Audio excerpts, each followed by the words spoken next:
Hello and welcome to the channel. Let's get into these stories, guys. This week in South Africa and also internationally, it's been heavy in the side of economic activity, looking at South Africa's budget speech. Now we see DA saying, not on our watch. They are taking legal action against South African Parliament for considering a VAT increase. And we see e-Action SA crossing flows and siding with Ramaphosa's ANC and voting together with him. Him and bosses Musi Maimane have justified their move for supporting the budget in order to save South Africa, and they have faith that the ANC will reconsider and find other ways to raise the money, and in 30 days they will come back and tell us that there is no VAT increase. Is that a pipe dream? We'll take a look at the sentiments around their move. Of course, the EFF and MKP are not happy about this. We'll take a look at the sentiments around that.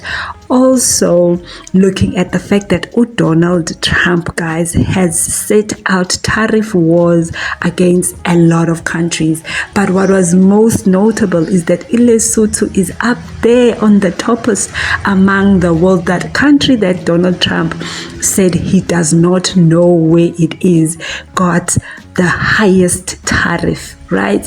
Even higher than our very own South Africa. And so the AFRIFORUM tried to use what Donald Trump was saying to say, no, it's because of the ANC, but the evidence points that it had more to do with what Trump is trying to strategize rather than South Africa. We take a look at all the African countries that were affected by Trump's tarifying the world, which was seen as a power move so that countries can come and beg him for any sort of trade-offs and bargain pardons. Let's give this video, guys, a thumbs up in support of this channel. Kindly subscribe to this channel, and of course all comments are welcome. We're not here to all agree, we're not here to disagree. Does that make sense? That you are allowed to have an opinion. Everybody's got their own brain, and together we can make a better contribution. Let's take a look at this and continue. GNU is a failed project. Dismally. Niyabona ini rand lenze njani? Angithi bathi GNU ithathwa ngoba ku-avoidwa the doomsday coalition ababeyibiza i-coalition ye-ANC, MK ne-EFF. Ramaphosa ke loyo wagijima ohlangana no Helen Zille. Kunjani namhlanje makunje? Things are falling apart. ANC badayisela abantu bakethu bafowethu. Njengamanje kudingakala ama-radical policies. Radical in approach. Awudingi lokhu uzama ukubalansisa. Things are falling apart. Angazi noma niyabona yini bafowethu ukuthi lana sisiyoxanda uvini ngasophuma kanjani. Lo baba ko Ramaphosa sifake kulo.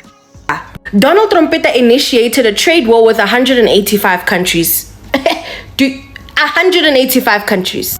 The American stock market started to plunge. It plummeted. It was going to the pits of hell, in the dumps, my babe. The last time the American market was this low, the last time it was in the sewers was in 2020 because of a pandemic. Because of a pandemic. Not sir. Essentially what Donald Trump is telling the Americans is, my babe, trust the process. Trust it. Because while all of this is happening, the cost of living for the Americans is going to skyrocket. The price of everything is going to increase exponentially. And all I'm going to say is you voted for that man. It's you. The Americans are planning on marching. And all I can say is Kamala Harris told you guys what was going to happen.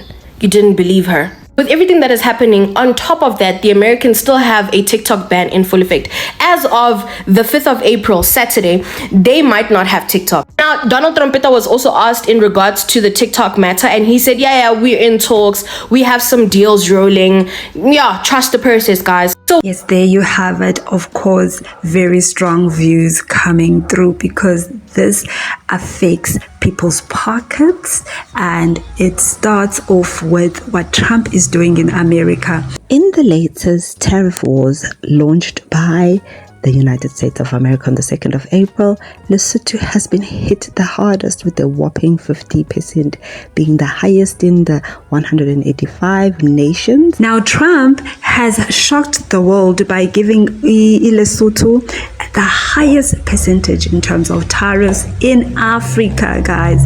Imagine that, small Lesotho, guys. And guess who else is on this list of tariffs by the USA?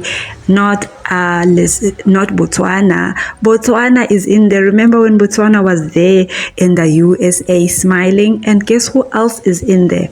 It is India. India was there in the White House with Donald Trump, but they are also receiving tariffs. So it is not just South Africa, as AFRIFORUM would like to believe that this was because of South Africa's activities or the ANC, but it is just a strategy for Trump to renegotiate basically trade and apparently return the USA to be an industrial powerhouse. Not sure how he is planning at the moment. Their markets are crashing, but asiko lapo. Let's continue with our own troubles here in South Africa, which is the budget. So the budget was voted for in the South African Parliament. As you have heard, 194 voted to 182 to adopt the 2005 Fiscal Framework Report, which was approved by the Standing Committee of Finance without any amendments, and that was earlier on this week. So the report was adopted by National Assembly on Wednesday, and this was supported by the ANC, IFP, Action SA, and smaller parties. I put them here on screen. Of course, the EFF was not happy about this. They went out on a shaming spree on their social media, where they put out all the people who voted yes to a VAT increase, which we understand, because they are fighting for all citizens. It's not even at the black or the white. Every citizen of South Africa will be feeling the pinch of this hike. What are your thoughts on it, guys, and all the activities? And of course, whatever is happening in America affects the whole world. Is the world heading to a second recession led by Donald Trump? Let's see what happens next. Of course, at this moment, this is a developing story. Even our budget here in South Africa, it has been given 30 days to look for ways not to have a VAT increase. So if that succeeds, then Action SA and Bossa will be saved. But if it doesn't, they would have fallen for the tricks of the ANC. And Gayton McKenzie was the most out of control. Gayton McKenzie was the most criticized for his actions, and also the way that he went about tweeting even afterwards, calling out people for not voting for the budget. According to them, they are saving the country and South Africa's markets. But maybe the ANC should have thought about that.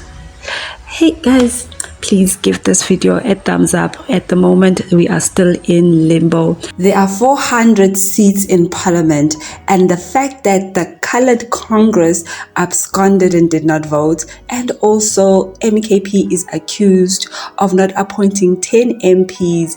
Therefore, those 10 votes were also missing, as you can see the number of those who voted for and those who voted against. So maybe this could have been avoided altogether if those that are elected into Parliament were serious about their job. What's your thought on this? Please give this video a thumbs up. Thank you so much for watching, and I'll see you on the next one.